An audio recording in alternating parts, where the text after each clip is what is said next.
इथं बांधला आपण अशा प्रकारे, आणि हे इथं डायरेक्ट इथं एल आकारात बांधायचं. कधी बांधायचं सर? हे आताच हे असे या प्लॉट मध्ये असेल तर, म्हणजे हे अंतर जर तुमचं 4 बोटं पडलं तर बांधायचं. हं. आलं लक्षात. आणि पारंपरिक मध्ये बांधाय. हो पारंपरिकच लावलेलं आहे. याच्यामध्ये कसं आहे, यांचं एक तर अंतर कमी असल्यामुळे यांना एक प्रयोग आहे, तो म्हणजे हे जे 4चा पट्टा आहे, हं. डाव्या उजव्या बाजूला याला पायानं दाबायचं. ते दाबले हे अंतर डायरेक्ट कमी होते. हं. हे दाबून सुद्धा जर हे पट्टा डायरेक्ट मिळत असेल आणि हा पण मिळत असेल तर शेवटचा पर्याय हा आहे. आलं लक्षात. ठीक. आता हा प्रयोग जर आपण पारंपरिक पद्धतीमध्ये केला, इथं केलेला आहे का कुणा?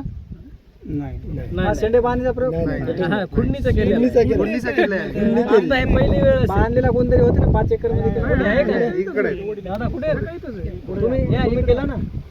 हा शेंडे बांधणीचा प्रयोग केला ना तुम्ही. तुम्हाला किती एकर होता प्लॉट? 5 एकर होता. किती झाला मग शेंडे बांधल्यानंतर अंतर किती होतं? 4. शेंडे बांधल्यावर लोक हसले असतील तुम्हाला. हसले होते का? शेजारी बाजारी म्हणजे हे काय करायचं तुम्ही माझं असं. तर हा जर प्रयोग तुम्ही पारंपरिक मध्ये जरी केला ना, पारंपरिक मध्ये जरी प्रयोग केला तरी एकरी 5 क्विंटल तुमचं उत्पादन वाढतं मग समजा. पण महत्वाचं आहे कापूस निरोगी असायला पाहिजे, नाही तर देसाल तुम्ही त्याला रोगच्या रोग असेल. हे पानं असे राहायला पाहिजे. आता कापसाचं गणित कसं आहे, आता हे पान तुम्ही असं दाबा, हे तुटते का?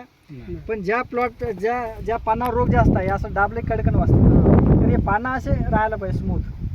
आलं का लक्षात? तर हे प्रयोग काम करेल. पण ह्याच्यावर रोग लय असेल आणि हे अंतर तुमचं एकदम 2 बोटं पडलं असेल आणि हे शेंडे बांधून काही फायदा नाही. हे तुमचं लांब पडलं तरच याला आपण कंट्रोल करू शकतो. आलं लक्षात.